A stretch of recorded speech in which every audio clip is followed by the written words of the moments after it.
Assalamualaikum warahmatullahi wabarakatuh.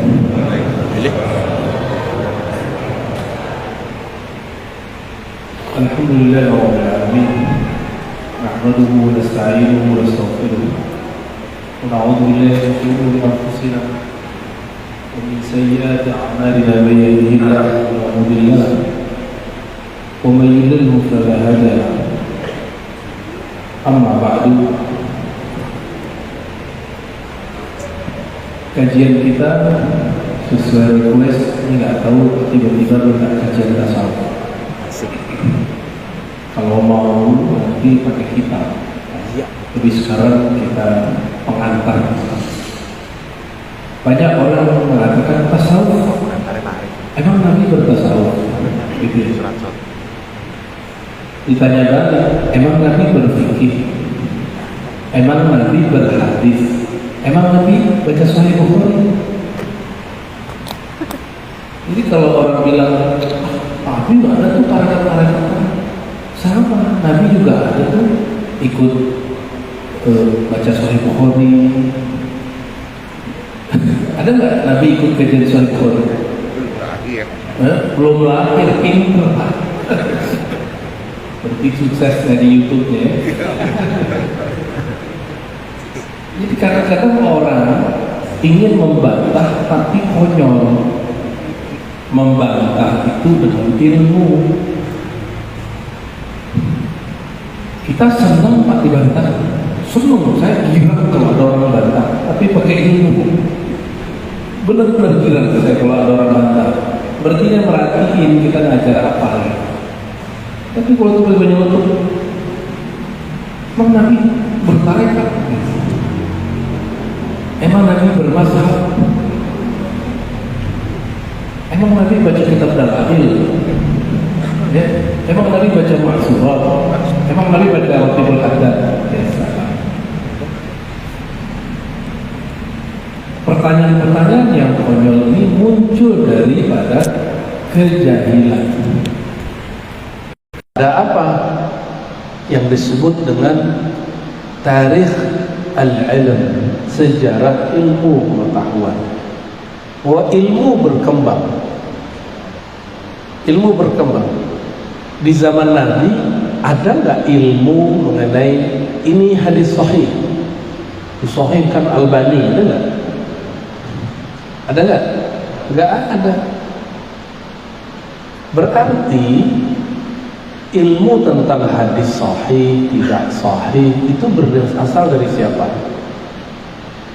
Dari orang yang hidup setelah Rasulullah SAW. Bid'ah enggak? Kalau standar kita bid'ah itu sesuatu yang tidak ada di zaman Rasulullah SAW, maka ilmu hadis bid'ah. Jadi kalau kita ngomong disahihkan oleh siapa? Hah? Mau lihat siapa lagi? Albani udah. Itu nggak ada di zaman Rasul. Apalagi Nabi bertauhid uluhiyah, rububiyah, asma wa sifat nggak? Ada nggak Nabi membagi di Quran dari ayat pertama sampai ayat terakhir? At-tauhid salasah. Ada nggak? Tauhid 3, tauhid salasah, 3 tauhid, uluhiyah, rububiyah, asma wa sifat, kan nggak ada. Atau sama, adakah di Quran tentang sifat 20? Misalnya ada kalimat sifat Allah isyri, inna sifat Allah, nggak ada. Semua itu ijtihad ulama. Ada nggak di Quran mengenai innal mazahib arba'? Sesungguhnya mazhab itu 4. Sama-sama nggak ada.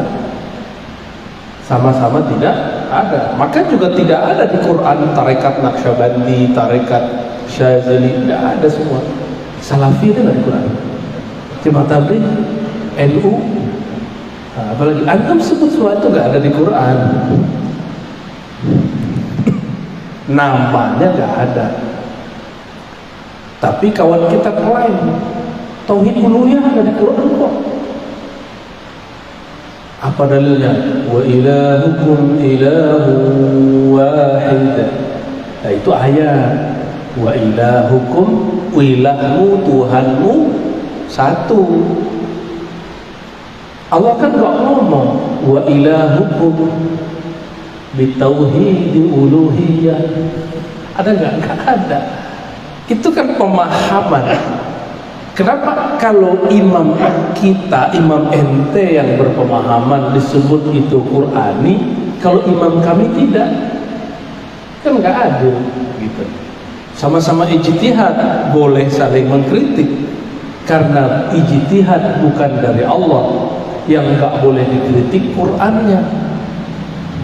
Pemahaman terhadap Quran boleh dikritik. Sepakat nggak?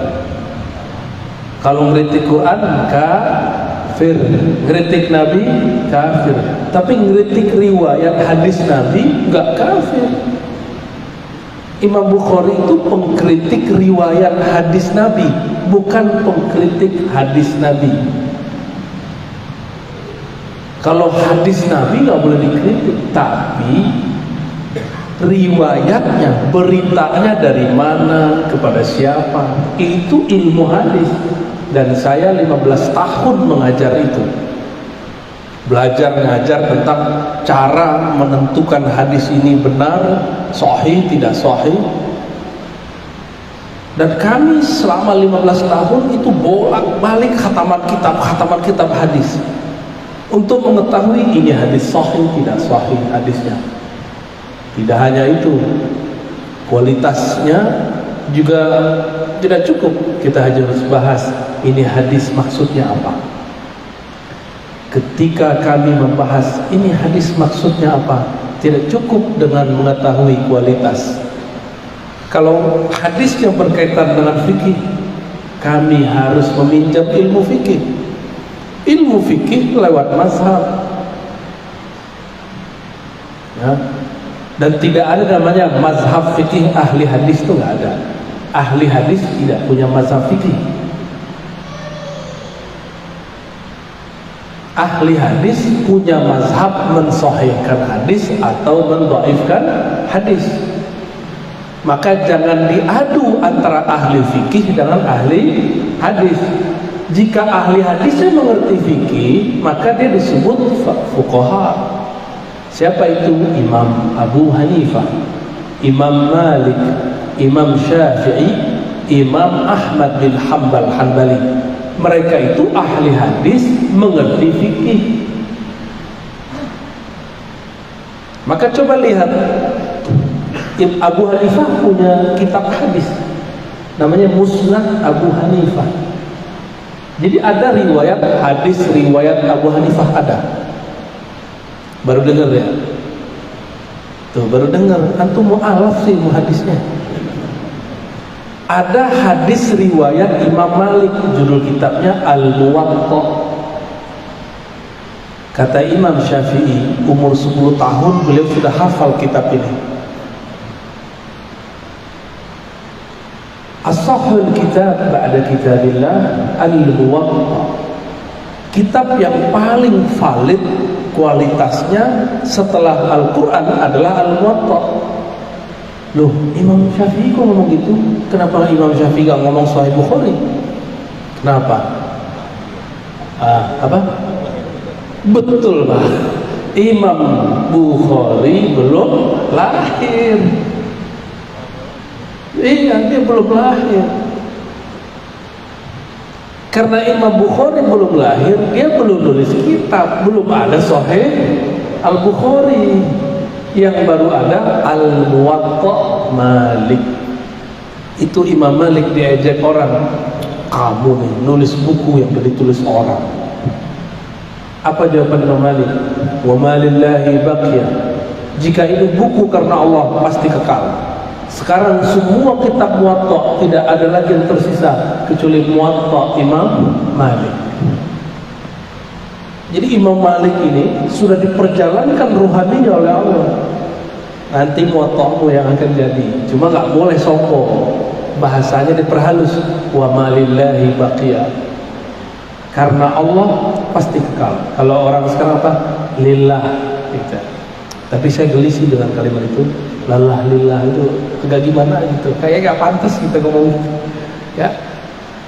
Imam Syafi'i punya kitab Kitab di situ disebutkan sifat sholat Nabi sesuai dengan cara Nabi yang diriwayatkan Imam Syafi'i. Ini karena apa ya, saya udah susah sekarang untuk nulis karena baru duduk jalan lagi, udah nggak sempet ya. Mungkin sekarang tugasnya ngomong dulu ya, kan nggak semua orang seneng baca, senengnya hasil jadi, benar nggak? Pilih baca apa dengerin ceramah, tuh kan, benar ya. Tapi insya Allah ini sudah 70% sifat sholat Nabi yang diriwayatkan Imam Syafi'i ya. Kan orang biasanya sifat sholat Nabi Albani ini yang lebih tua nih ya. Semuanya diambil dari kitab hadis riwayatnya Imam Syafi'i langsung. Biar nggak antum pertentangkan cara sholat kita ini dengan cara sholat sifat sholat Albani. Itu kan cuma salah satu kompilasi aja gitu ya. Jadi Imam Syafi'i periwayat hadis ya, periwayat hadis. Kalau kurang percaya buka kitab Bulughul Maram. Di sini ada kajian kitab Bulughul Maram, harus ada ya. Itu kitab ditulis oleh imam ahli hadis bermazhab Syafi'i, Ibnu Hajar Al-Asqalani. Cuma sering dipakai oleh orang anti mazhab ya. Hadis pertamanya tentang Ma'ul Bahar, kata Rasulullah SAW, al-hillu maitatuh, at-tuhuru ma'uhu, al-hillu maitatuh. Airnya suci, bangkainya halal. Di situ sebutkan rawahu Malik wa Syafi'i wa Ahmad, diriwayatkan oleh Imam Malik, Imam Syafi'i, Imam Ahmad. Belum ada Bukhari ya, belum ada Imam Al-Bukhari. Guru saya masih hidup, Allah ya yahfaz, Syekhuna Muhammad Hasan itu tinggalnya sekarang di Jerman karena sempat konflik dulu dengan ayahnya Bashar Assad, politik ya. Dan sekarang Bashar, dulu Assad, konflik dia berani ngeritik pemerintah. Di Timur Tengah itu ngeritik pemerintah, mau negara mana aja, enggak, apapun negaranya, kritik sekarang tar malam hilang ya. Di Indonesia kritik di mana-mana, hatta di warung pecel. Kita duduk di warung mie, orang ngomongin pemerintah dan nggak ditangkap. Saking banyak, kan bingung mau nangkap yang mana. Dan Indonesia ini negeri sekarang, negeri surga kritik. Beruntung jadi orang Indonesia ya. Jadi netizen yang paling aktif sedunia itu Indonesia. Bener. Makanya orang Korea, orang Jepang senang dabbling atau ngambil tokoh atau dia nyanyi lagu Indonesia. Karena mereka tuh dikit. Kalau orang Indonesia senang lihat Korea, langsung tuh viewernya banyak. Ya, apa namanya? Saya sampai sekarang nggak benar-benar nyebutnya subscriber, gitu ya. Baik. Kalau orang bertanya, kalau tasawuf dalilnya mana? Gitu ya. Emang Nabi bertasawuf? Coba saya tanya Bapak Ibu, bertasawuf pengen sholat khusyuk kan? Ya enggak? Dalil sholat khusyuk di mana? Surat Al-Baqarah 45 46. Dan ada pernyataan di Quran di surat Al-Mu'minun, qad aflahal mu'minun alladzina hum fi salatihim khashi'un. Sungguh beruntung orang beriman. Siapakah mereka? Yang di dalam salatnya mereka khusyuk. Inilah tasawuf. Antum kalau nggak belajar tasawuf, kusut salatnya. Mau ustadz sekalipun nggak bertasawuf, kusut.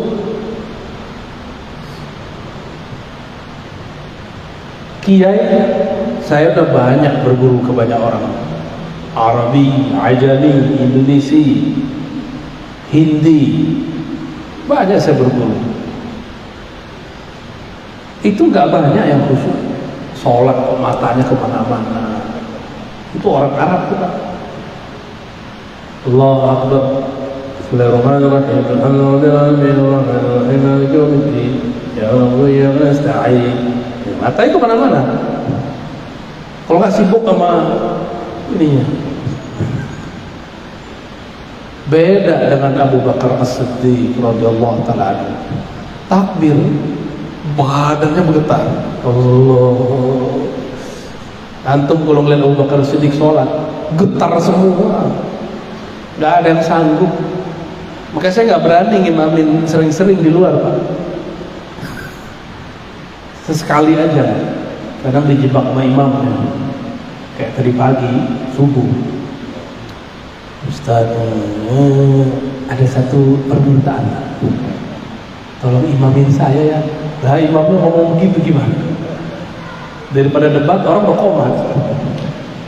Ya, ntar jadi terganggu sholat kita. Ya sudah, saya maju.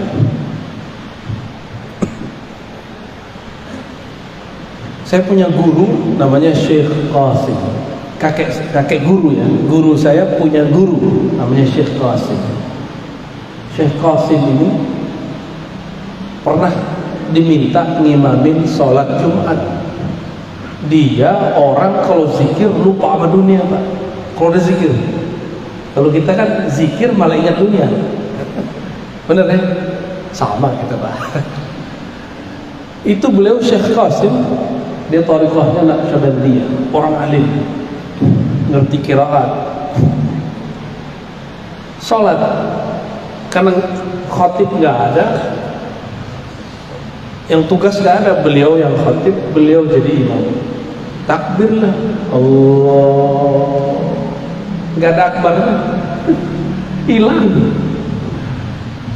Allah, hilang deh tangannya itu. Tapi masih hidup, kelihatannya mati suri. Kan orang bingung, nungguin, ada 10 menit nungguin, bubar aja tuh sholat Jumat. Bubar sholat Jumat, orang pada bingung, ini guru kenapa ini? Itu pernah kejadian. Maka besok ketika dia sadar, jadi dia kalau disebut nama Allah hilang pikirannya, dia sibuk asih. Ada orang begitu ya. Ketika esok hari, bahkan beliau nggak berani lagi kalau datang awal, kalau datang pasti nyari subuh. Itu sejarahnya kenapa guru-guru saya yang ahli-ahli zikir setiap kali Jumatan itu nggak mau di sini dulu, pasti di sudut situ. Kalau nggak di belakang gitu, nyamar jadi orang lain. Khawatir disuruh jadi imam. Ada orang begitu, Pak. Jadi kalau orang nanya, mana dalil tasawuf? Tasawuf itu salah satu benefitnya mendapatkan sholat khusyuk. Maka sholat khusyuk itu ada di surat Al-Baqarah ayat 45-46, ada di surat Al-Mu'minun surat 23 ayat 2. Allazina fi salatihim khashi'un. Tasawuf itu mengurangi orang dari senda gurau. Wallazina hum 'anil lagwi mu'ridun. Itu tasawuf ya.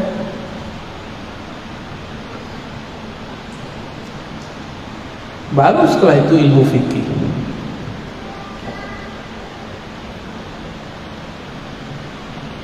Jadi orang nanya lagi, ini kan pertanyaan-pertanyaan orang, mana dalilnya zikir Allah? Bapak apal kulhu nggak? Apal kulhu? Ayo dibaca dong.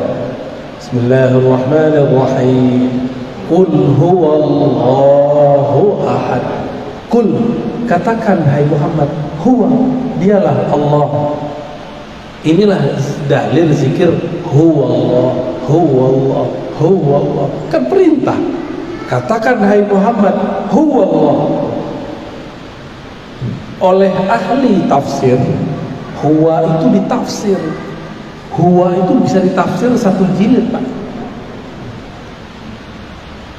Lafaz Allah, Masya Allah, semua nama ada di situ. Ada di alif, lam, ha. Alif itu dijelaskan rahasia alif. Gak ada toh yang sia-sia. Yang kalimat paling sempurna itu cuma lafaz Allah. Kalau Ar-Rahman, coba Bapak buang Rahman, rohnya dibuang. Ha mim nun. Apa artinya? Latif, lamnya buang. Tif. Apa lagi? Wadud, wawunya dibuang. Dud. Kan nggak seru, Pak. Nggak jelas. Tapi kalau lafaz ini Allah, alif itu kesempurnaan nama, keesaan nama. Lam itu lam jalaliyah, keperkasaan, kemuliaan, kewibawaan nama. Lam kedua jamaliyah, keindahan nama. Kalau kita buang alifnya lillah, buang alifnya lahu, itu lam ada maknanya sendiri. Apa beda lillah dengan lahu? Ada.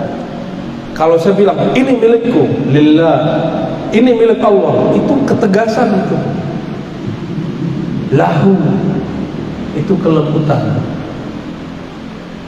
Lamnya buang semua, sisa hu.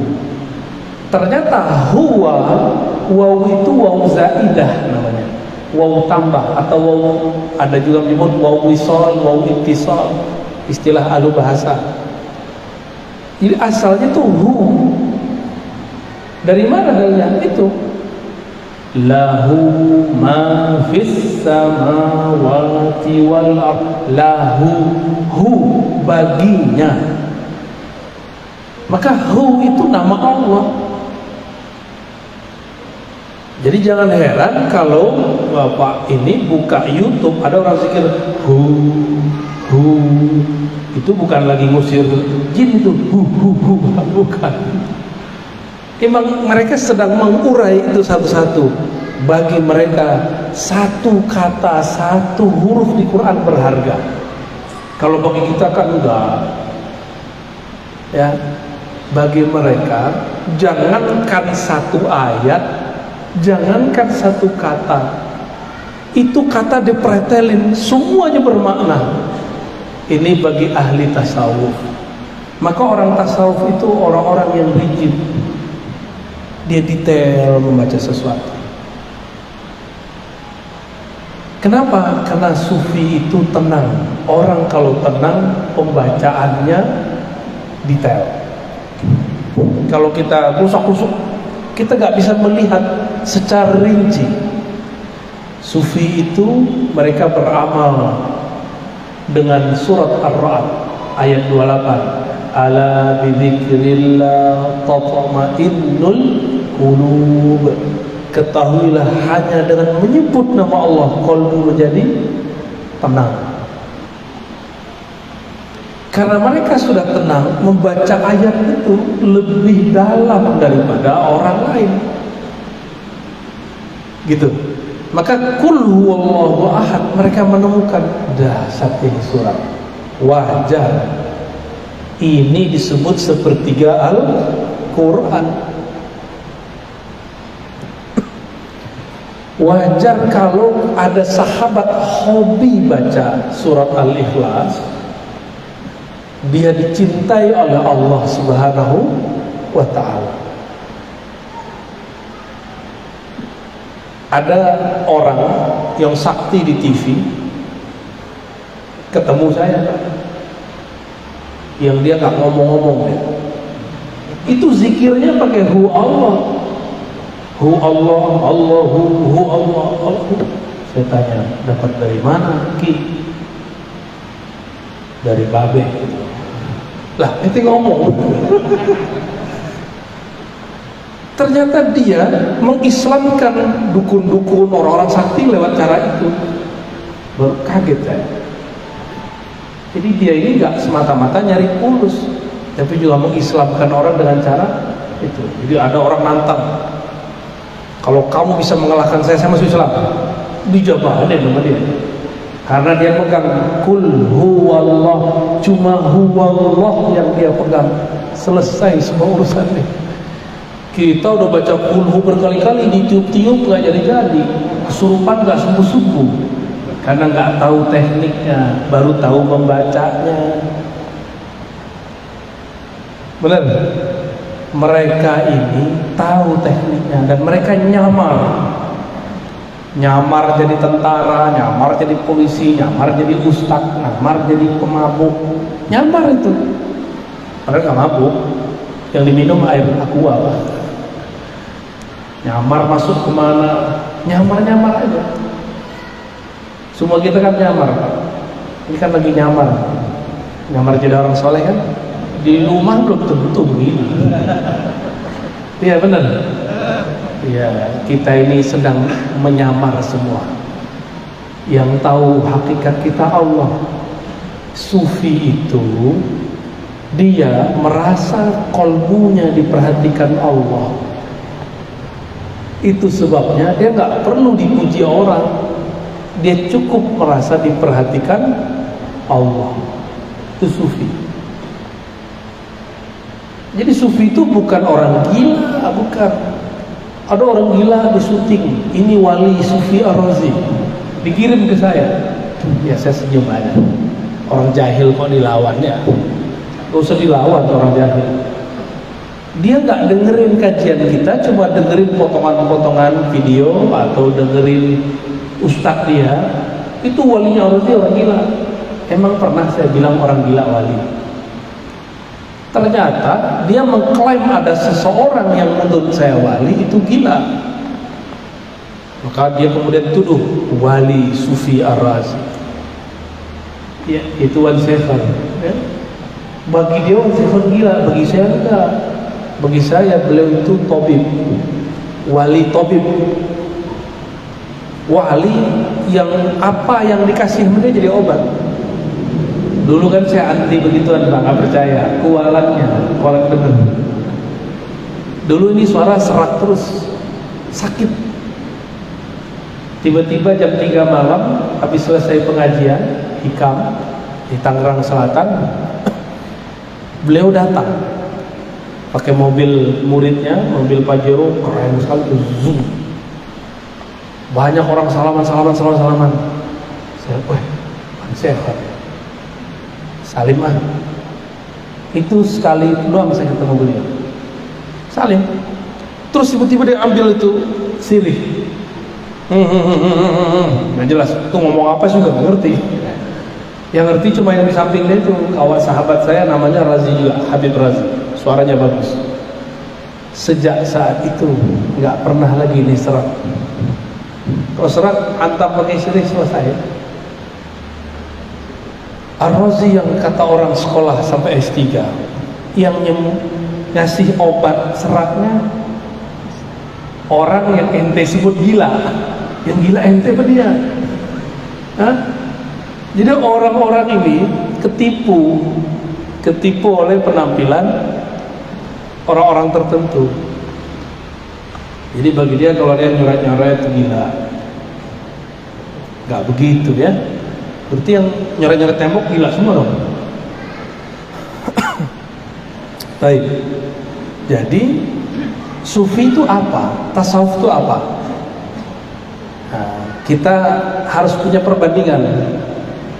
Fikih, akidah, tasawuf, hadis, tafsir. Ilmu hadis ya. Ilmu hadis itu ilmu mengetahui sumber riwayat, kualitasnya, dan statusnya. Diterima atau tidak suatu riwayat. Jadi tujuan belajar ilmu hadis apa? Supaya mengetahui ini riwayat diterima atau tidak. Ilmu fikih, ilmu mengetahui cara, ilmu mengetahui kesahihan dan ketidaksahihan suatu amalan, sah atau batal. Ilmu akidah, ilmu mengetahui sifat Allah yang wajib, yang mustahil, yang jaiz. Lalu tasawuf apa? Ilmu tasawuf, ilmu juga ilmu sama kayak tadi, untuk mengenal Allah, mengenal cara beribadah kepada Allah, agar mengetahui ibadah diterima atau tidak. Kalau ilmu hadis saja bisa ada ilmu diterima atau tidak, kenapa ibadah ini bisa diterima atau tidak? Nggak bisa dipelajari? Bisa dipelajari. Sholat kita tadi nggak ada yang diterima, Pak. Serius? Nggak ada yang naik tadi. Percaya mas saya, nggak ada yang naik tadi. Semuanya kacau, pikirannya kemana-mana, termasuk saya. Biasanya sholat itu kita fokus semua. Ini kok sholat nggak fokus? Ini ada apa ini? Ada yang salah kali niat kita datang ke sini atau enggak? Saya nggak tahu. Sama nggak? Pikirannya banyak tadi. Banyak pikiran tadi. Ya kan? Saya nggak tahu alam gaib, tapi itu yang datang ke dalam batin saya. Nggak ada yang terima. Makanya wajib, bukan sunnah, istighfar pada sholat. Secara fikih sunnah, tapi secara ilmu hakikat wajib. Itulah tasawuf. Sholat kita nggak pantas diterima, nggak pantas. Sholat kayak gitu mau diterima. Terus gimana mau jadi qad aflahal mu'minun? Ya. Maka perlu ada latihan khusyuk. Latihan khusyuk. Sholat itu tujuannya apa? Surat Thaha, aqimis salata lidzikri. Surat Thaha ayat 14. Dirikanlah sholat untuk mengingatku. Maka supaya sholatnya beres, latihan zikrullah. Latihan zikrullah sama dengan orang latihan tahfiz, sama dengan orang latihan panah. Sebelum memanahnya bagus, maka panahnya berkali-kali.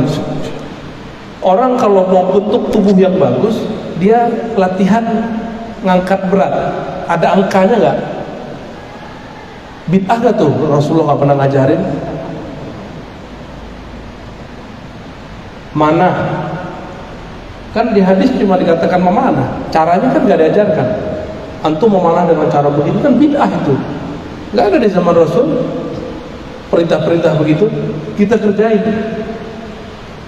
Untuk apa kita buat metodologi? Untuk mencapai tujuan. Maka kita berlatih untuk mencapai tujuan. Itulah sebabnya kenapa di dalam tasawuf yang dilatihkan zikrullah. Zikir sekian, zikir sekian. Tapi ada tasawuf yang murni. Tadi tasawuf amali namanya, tasawuf amal, tasawuf wirid. Ada tasawuf murni, itu tasawuf yang isinya ma'rifatullah, ngaji tentang Allah. Bapak kalau wirid 1000 itu terasa lama. Tapi dari tadi habis maghrib sampai sekarang kita ngaji, gak terasa ya? Maka thariqat ma'rifatullah, thariqat mengkaji tentang siapa yang disebut dalam zikir, itu kadang lebih seru daripada zikir. Kita senang sama seseorang, ketemu orang yang kenal sama orang itu, nanya-nanya, tahu-tahu udah 2 jam. Coba kalau kita sebut-sebut namanya siapa Pak? Yang Bapak senang siapa? Siti Rahma, Betty, bete, jadi bete Pak. Zikir itu cuma latihan mengingat-ingat. Tapi kalau thariqat ma'rifatullah itu mengenal siapa yang disebut, siapa yang disembah. Khusyuk itu akan muncul kalau kita kenal siapa yang kita sembah, bukan hanya sekedar banyak menyebut namanya. Maka khusyuk ini dibagi dua, ada khusyuk qalbiyah, ada khusyuk ruhiyah. Ini di batin. Kalau dalam alam zahir ada dua, khusyuk akal, khusyuk jasad, nafsiyah. Khusyuk akal ngerti yang dibaca. Ngerti nggak tadi dibaca apa? Gak kan? Sadar nggak ayat yang dibaca itu apa? Kan nggak. Berarti akalnya udah nggak khusyuk. Jasad, badan main-main, gerak-gerak. Mungkin badannya sih khusyuk ya.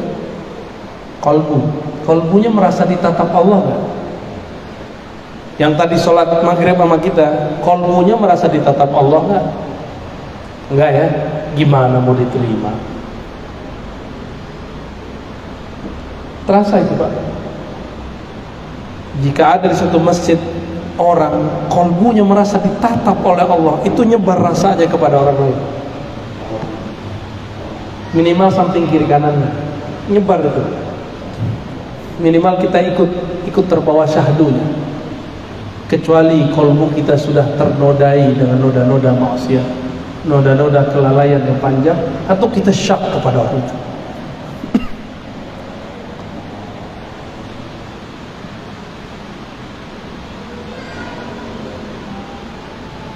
Berdasarkan ini semua, maka bertasawuf itu bukanlah aneh-aneh ya. Tasawuf itu bukan zikir nari-nari, itu seni orang zikir. Yang zikir bukan itu. Zikir itu ketika lisan berkesesuaian dengan qalbu menyebut nama Allah Subhanahu ta'ala. Kita azan ya? Benar. Azan, habis itu ada satu sunnah yang jarang diamalkan oleh umat hari ini. Sholat isya ditakhirkan berjamaah. Bapak silakan buka Sahih Bukhari, Sahih Muslim. Nabi itu selalu mentakhirkan sholat isya kecuali orang sudah ramai. Ini kan kita jarang rame-rame begini untuk ngaji.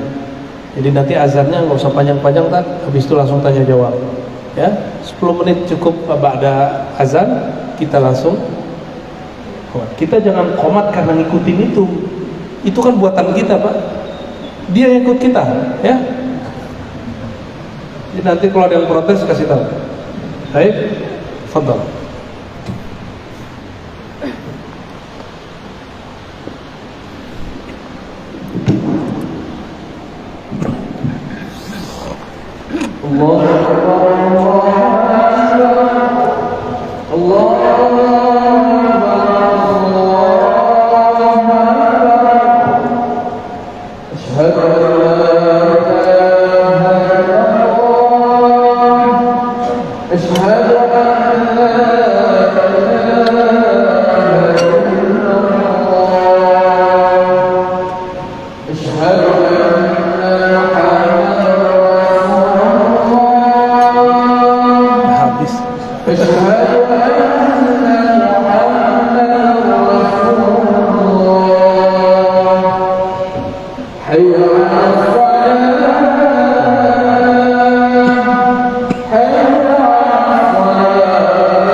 ولا تخلفوا الميعاد.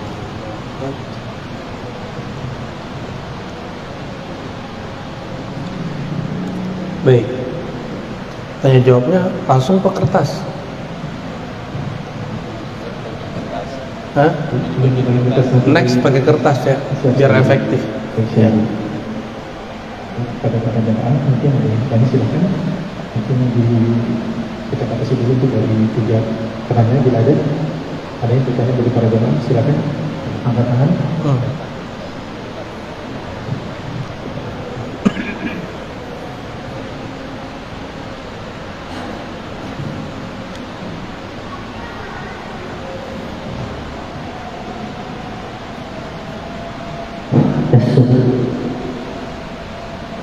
Bismillahirrahmanirrahim. Assalamualaikum warahmatullahi wabarakatuh. Assalamualaikum. Mohon izin Buya mau menyampaikan pertanyaan 2 hal. Pertama, saya Jelani dari Jati Sampurna Bekasi.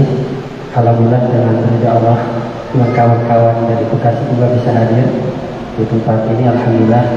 Buya mohon maaf, pertanyaan pertama ini berkaitan dengan roh gitu ya. Saya 2 orang anak saya sudah meninggal, masih belum balik. Pertanyaannya adalah apakah roh seorang anak yang belum balik bisa mengenal orang tua? Baik. Ya. Yang kedua, Buya, mungkin ini bukan pertanyaan tapi mohon ridho dan ikhlasnya Buya untuk mengijazahkan teknik pikir kolbu. Terserah saya salah satu pengikut Buya di YouTube. Torekot YouTube ya. Ya. Dan pada waktu itu ada acara Buya dengan tidak salah Kiai Haji Muhammad Mirjan. Yang tidak salah kemudian Buya mentampilkan dan teknik pikir kolbu, kemudian Al-Fakir menulis, kemudian mengikuti, namun belum berani untuk mengamalkan. Antum ikut nangis.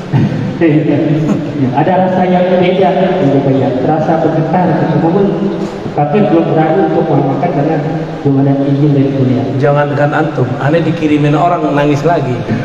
Dikirimin orang foto video istighfar nangis lagi. Mungkin itu ya. Terima kasih. Assalamualaikum warahmatullahi wabarakatuh. Itu bukan saya itu, karena saya nggak begitu orangnya. Jadi ketika saya begitu, namanya isyarat. Jadi orang itu kalau belajar tasawuf ada 2 hal yang terjadi padanya. Pertama disebut makom, yang kedua disebut hal. Makom itu pencapaian rohani, hal itu rasa yang diberi. Itu saya lagi hal namanya. Ya. Ternyata hal itu bisa terekam dalam kekuatan kata-kata. Benar ya? Dalam kata-kata bisa terekam. Dan itu bukan saya, karena kalau saya nggak begitu. Nantilah kalau antum beruntung, jika halnya datang, kita talqin semua. Sekarang rajin-rajin dulu zikir ya hayyu ya qayyum 40 ba'da sholat. Ba'da sholat ya hayyu itu pembuka otak, pembuka kolbu. Kalau ibarat orang mau bertani, dia gemburkan dulu tanahnya, baru dia tancapkan biji. Gitu ya. Yang pertama tadi tentang apakah ruh anak yang belum balik wafat dia kenal ayahnya. Ruh itu ketika meninggal dia kan sudah masuk ke dalam jasad, ya.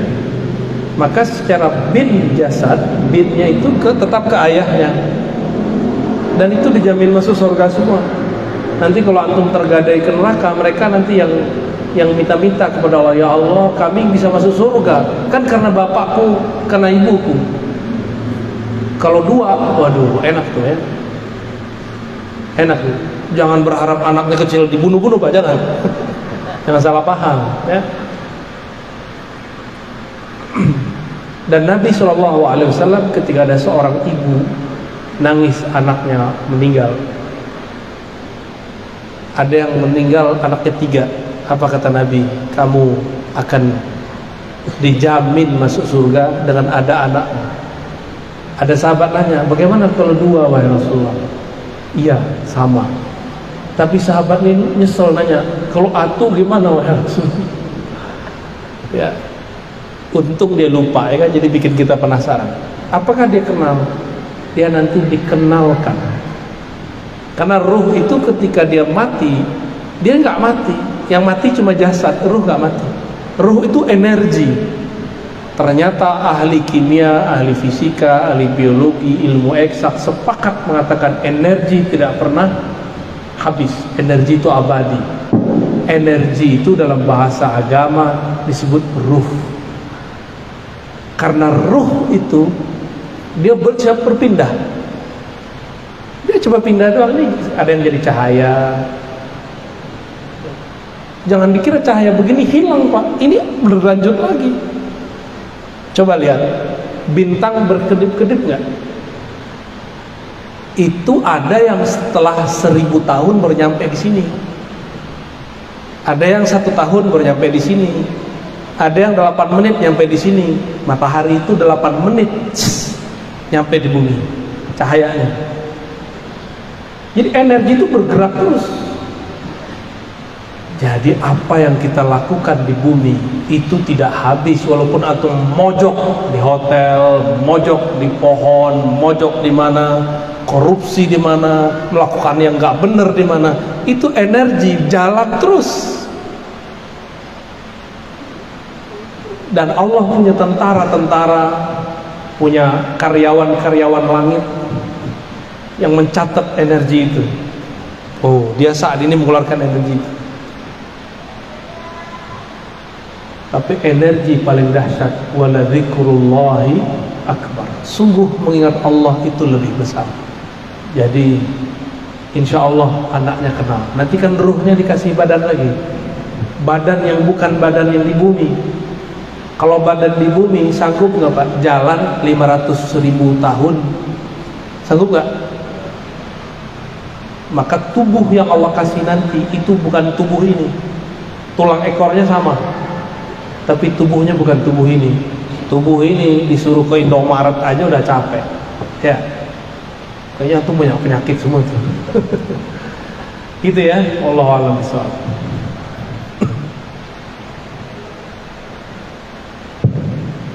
Bismillahirrahmanirrahim. Assalamualaikum warahmatullahi wabarakatuh. Assalamualaikum.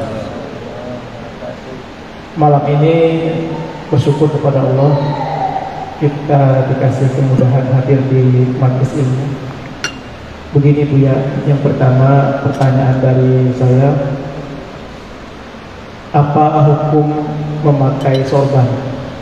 Karena kalau kita melihat sangat banyak versi, mungkin nanti bisa lebih jelas lagi dari Abuya. Yang pertama, yang kedua, kita ketahui juga aliran tasawuf begitu banyak. Kira-kira menurut Abuya mana tasawuf yang memang sangat mudah buat kita amalkan? Karena biar bagaimanapun kita sangat butuh kepada tasawuf ini. Itu saja. Terima kasih. Assalamualaikum warahmatullahi wabarakatuh. Assalamualaikum. Hukum pakai sorban. Sorban itu juga banyak modelnya. Dulu waktu Ibnu Abbas ketemu dengan seorang tabi'in, dia pakai sorban, bukan sorban Mekah. Saat di Mekah dimarahin beliau. Ilbas di bahasa ahli Mekah, pakai pakaian orang Mekah. Ditegur oleh Ibnu Abbas karena berpakaian yang bukan pakaian yang majmuk, dianggap dengan libas syuhrah, pakaian syuhrah. Tahu pakaian syuhrah? Pengen nonjol, pengen beda. Coba aja Pak, orang nggak ada pakai sorban, Bapak pakai sorban sendiri, itu aneh loh rasanya. Ntar walaupun Qurannya nggak benar disuruh jadi imam. Tapi boleh nggak? Ya boleh. Cuma kalau guru saya, Ali Mustafa Yakub, itu 9 tahun di Saudi, mengharamkan pakai serban di negeri yang tidak berserban. Sebagaimana beliau mengharamkan pakai kopiah hitam di negeri yang orangnya pakai serban semua, gitu. Jadi beliau bukan mengharamkan serbannya, tapi tradisinya. Karena al-urf, tradisi itu bagian dari hukum. Namun sekarang pakaian itu bukan hanya tradisi, tapi seremonial. Untuk seremonial agama, orang sudah terbiasa melihat, terutama habib pakai serban, ustadz pakai serban, bener gak? Saya cuma punya 2 atau 3 guru yang istiqomah berserban. Makanya yang saya sering pakai kopiah biasa, songkok hitam. Ya, apakah ini bid'ah? Enggak. Yang sunnah itu menutup kepala, itu yang sunnah. Apa caranya itu berpulang kepada kita, ya, itu berpulang kepada kita semua. Jadi tidak wajib, juga tidak diharamkan. Nah, ada bab yang lain, bab tasawuf. Dalam bab tasawuf ada namanya mahabbah. Kalau sudah cinta, maka kita ingin meniru yang kita cintai. Nabi Muhammad SAW setiap hari kalau keluar rumah pakai sorban, ya, pakai serban, dan serbannya bukan satu warna, bukan hanya putih, kadang merah, kadang hitam. Kalau beliau hitam biasanya pakai yang runcing. Tapi kita kan enggak, serbannya karena nggak tahu serban itu apa. Serban itu ada budayanya. Ahli Mekah beda dengan Taif, Taif beda dengan orang Yaman. Habibna Umar itu beda dengan Al-Habib Adni, beda cara serban. Bahkan beliau dengan abangnya sendiri, Allah yarham, beda cara serbannya, ya. Tapi kalau pakai kopiah songkok gimana, Pak? Sama aja, ya? Ini pilihan, bukan berarti ini nggak sunnah, biasa aja, ya. Imam Izzuddin bin Abdus Salam satu-satunya imam di zamannya nggak mau pakai serban, dia pakai kupluk aja. Orang serbannya di zaman itu tebal segede ban Vespa. Dia enggak, dia beda sendiri.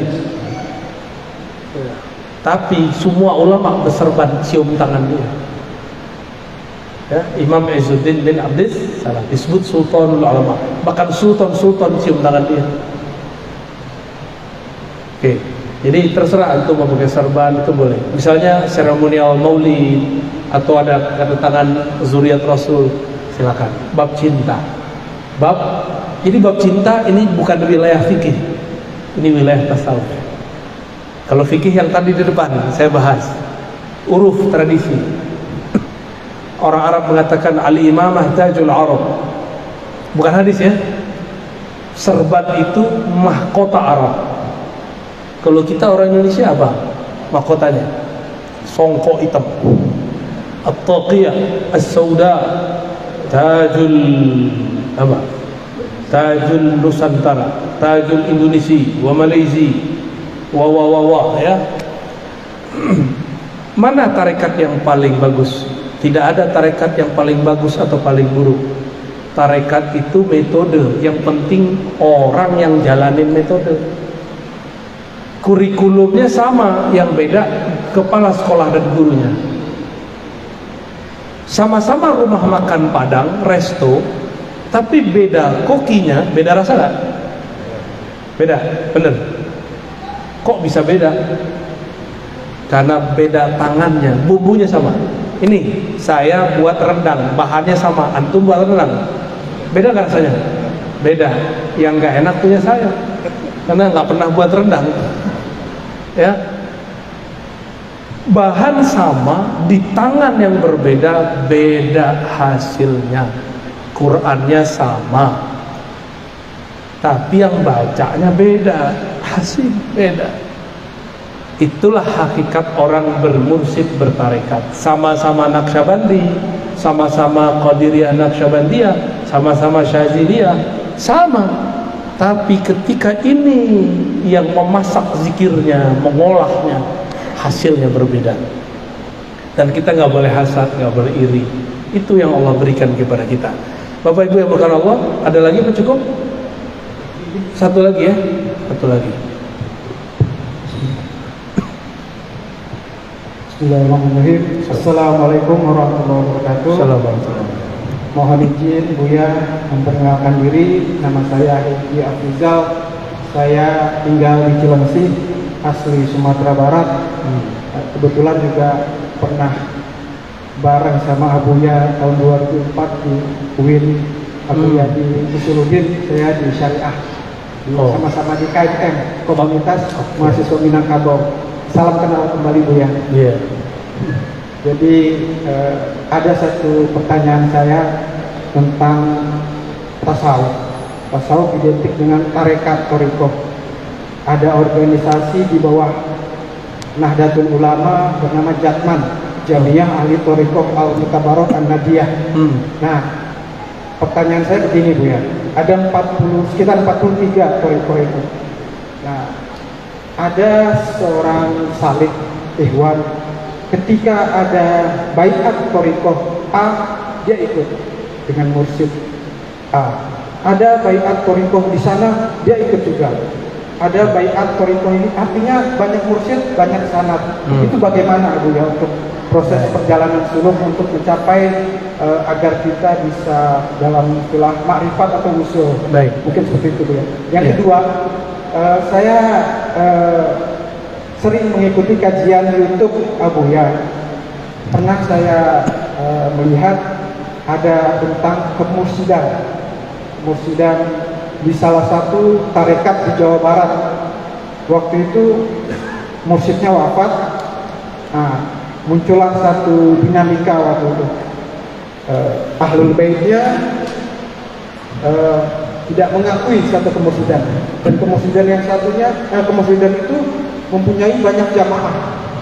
Nah, kadang dinamika ini membuat ikhwan-ikhwan yang di bawah ini dilema, apa yang harus dilakukan. Muncullah opsi bahwa mursyid itu harus yang hidup. Mursyid itu kalau yang mati nggak bisa. Kalau misalnya dia sudah wafat, kenapa nggak langsung ke Rasulullah saja? Nah, mungkin di situ karena waktu itu saya lihat YouTube-nya itu sepotong, jadi saya kurang memahami dari beliau. Mungkin itu saja, mohon maaf. Allahumma fiqillah aqwamit thariq. Wassalamualaikum warahmatullahi wabarakatuh. Assalamualaikum. Ini orang Padang tapi nggak Muhammadiyah, bertarekat. Ya. Gimana dengan orang yang sering ngambil baiat talqin? Nah, kenapa dalam kajian saya thariqat itu yang penting bukan talqin tapi ngaji? Karena talqin ilmu lebih penting dari talqin zikir. Ya. Karena kejadiannya kayak tadi, jadi kolektor baiat, kolektor talqin, terbingung, gue mau ikut tarekat yang mana ya? Kebanyakan nih. Cukup mobil satu sampai daripada mobil banyak tapi nggak dipakai-pakai. Karena saking bingungnya mau pakai ini bagus tuh. Namun ada yang disebut tabarruk, seperti tabarruk, ngambil berkah. Kita cukup bermursyid ke satu orang, tapi bertabarruk kepada ribuan orang boleh. Ngambil berkah, ngambil sanad. Bertabarruk itu tradisi ahli hadis. Karena sufi ini banyak yang ahli hadis, mereka selesai ngaji kepada seorang mursyid, dia minta izin untuk tabarruk muter. Tapi amalan dia yang dia jalani satu orang mursyid. Silakan berbaiat 1000 kali, tapi mursyid cukup satu aja. Setelah mursyid, misalnya kita sudah selesai di kurikulum mursyid, boleh nggak ganti mursyid? Ganti mursyid nggak boleh, tambah mursyid boleh, upgrade mursyid boleh. Kalau ganti mursyid, antum su'ul adab, kurang ajar namanya. Tapi menambah mursyid boleh. Mursyid kan pembimbing, yang sempurna kan cuma Rasulullah. Maka di luar Rasulullah, mursyid tidak ada yang sempurna. Maka mursyid gak boleh larang muridnya. Kalau muridnya sudah cukup pemahamannya. Jangan ditahan, guru nanti jadi hijab. Jadi kebanyakan murid nggak usul-usul, tidak sampai kepada hadirat Allah karena ditahan sama gurunya. Harus dilepas kepada guru yang lain. Siapa tahu nanti beda thariqah, beda mursyid, beda lagi ahwal dan makomnya. Ya, jadi saya mengimbau para praktisi tarekat, para mursyid, wakil talqin, jangan menghijab murid. Jadilah yang membuka jalan untuk murid. Tapi kalau ada nih, ini baru, kita bilang tunggu dulu, taruh waktunya, saya kasih tahu, kamu akan saya lepas. Nah, itu hak seorang mursyid. Sama kayak masuk sekolah, kan ada dari kelas 1 sampai kelas 6, kelas 1 sampai 3, kelas 1 sampai kelas 3, kan begitu. Selesai dulu kelas 3, baru ente pindah. Kalau enggak, di sini dia pindah kelas 2, belum naik kelas pindah lagi. Nggak naik kelas Pak, udah 1000 kali nggak naik kelas, di situ aja. Inilah nasib kolektor talqin tapi nggak punya mursyid. Ya, guru-guru itu pencemburu. Serius wallahi, guru-guru itu pencemburu. Apalagi kalau nafsiyahnya belum selesai, dibakar sedikit dia nanti serang mursyid yang lain. Seperti ustadz-ustadz menyerang ustadz-ustadz yang lain. Padahal sama-sama ahli sunnah, sama-sama berjuang, cuma karena beda politik serang-serang, ya. Terus apa tadi yang terakhir?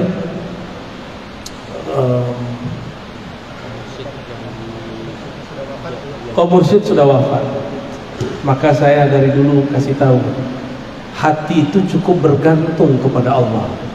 Pada hakikatnya kita berguru kepada Rasulullah, tapi karena Rasulullah kita belum temui, maka bergurulah kepada orang yang bersanad kepada Rasulullah. Tapi ingat, jangan kultuskan guru, jangan bergantung harapan banyak kepada guru, karena guru itu milik Allah, ajalnya sudah ada. Kalau tiba-tiba sang guru dipanggil Allah, gampang kita. Maka di Quran disebutkan, bertawakallah, tawakkalu 'alal hayyil ladzi la yamut. Kalau engkau mau bertawakal, berserah nasibmu, jiwamu, berserahlah kepada yang maha hidup, tidak pernah mati. Guru mursyid mati, Imam Syafi'i aja mati, Bukhari aja mati, Syabdul Qadir aja meninggal, Nabi Muhammad pun wafat. Yang tidak mati hanya Allah. Jadi berguru itu adalah adab kita mengambil ilmu kepada Allah. Kalau guru wafat, kita belum matang, carilah guru baru. Tapi kalau antum sudah istiqomah dengan amalan, sudah punya pola hidup disiplin, guru meninggal, nggak perlu cari mursyid lagi. Kecuali ketemu mursyid yang bermakrifat, ma'rifatnya melebihi zikir-zikir. Orang bermakrifat itu ibarat bulan purnama. Jika dia terbit, maka mursyid-mursyid yang lain akan hilang. Ya, jadi nggak boleh fanatis. Kalau orang fanatis, nanti Imam Mahdi keluar, ente nggak percaya. Jangan fanatis dengan siapapun, hatta mursyid yang sakti. Ya, nanti keluar Imam Mahdi, kita nggak percaya. Imam Mahdinya mursyid dia, nggak begitu ya. Nggak ada mursyid mengajarkan begitu. Kira-kira itu sudah jam 8. Semoga bermanfaat ya. Alhamdulillah kita dapat 2 sunnah, sunnah ta'lim, sunnah mengundur sedikit sholat isya berjamaah. Ini sunnah yang sudah jarang diamalkan orang di zaman ini. Semoga Allah meridhai kita yang hadir. Wassalamualaikum warahmatullahi ya Karim ya Azim. Ya Allah yang maha mendengar seruan kami, sampaikanlah salam kami kepada baginda Nabi Muhammad sallallahu alaihi wasallam. Allahumma salli wa sallim wa barik ala sayyidina Muhammad. Allahumma ya Ghaffar ya Ghafur ighfir lana dzunubana. Ya Allah yang maha pengampun, dosa kami banyak, dosa mata kami banyak, dosa telinga kami banyak, dosa lisan kami banyak, dosa tangan kaki kami, kemaluan kami, perut kami, lisan kami tidak terhitung ya Allah. Namun rahmat dan ampunanmu lebih luas ya Allah. Maka leburkanlah semua dosa kami dalam ampunan dan rahmatmu ya Allah. Ya Allah, solat kami tidak pantas diangkat kepada Engkau. haji, zakat, umrah, semua zikir kami pun belum pantas disebut sebagai amalan yang ikhlas kepada Engkau. Maka ya Allah, kami tidak pantas masuk surga dengan amal kami. Fa'aghriqna wa aghnidna bi rahmatik. Namun karena rahmat-Mu, Engkau mengatakan kami akan masuk surga juga ya Allah. Dengan ini ya Rabb ya Rahman ya Rahim, bi rahmatika farhamna wa bi rahmatika fa'adkhilna al-jannah. Ya Allah yang Rahman, yang Maha Rahim, yang Maha memiliki rahmat kepada alam semesta. Dengan rahmat Engkau yang luas itu ya Allah, izinkan kami bertemu Rasul-Mu di dalam surga. Izinkan kami memandang kepada Engkau di dalam surga. Ya Allah, ya Muqallibal Qulub, wahai yang membolak-balik hati kami. Hati kami ya Allah, pagi ini, siang ini, malam ini mungkin menjadi orang soleh, tapi esok pagi belum tentu menjadi orang soleh. Karena Engkaulah yang maha tidak berubah, kami selalu berubah-ubah. Maka jadikan kalbu kami berubah kepada kebaikan ya Allah. Jika kami mengalami goncangan kami mendekatkan kepada Engkau ya Allah. Allahumma wafiqna wa ahlana dzurriyyah lidzul. Allah wafiqna wa ahlana li ta'atik. Ya Allah, dekatkan kami, beri ilham kami, bisikkan ke dalam jiwa kami agar selalu mendekatkan diri kepada Engkau. Rabbana atina fid dunya hasanah wa fil akhirati hasanah wa qina adzabannar.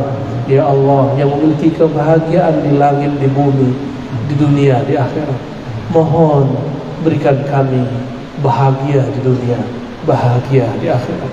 Wassallallahu ala sayyidina Muhammad walhamdulillah rabbil alamin. Mohon maaf salah kurangnya. Assalamualaikum warahmatullahi wabarakatuh.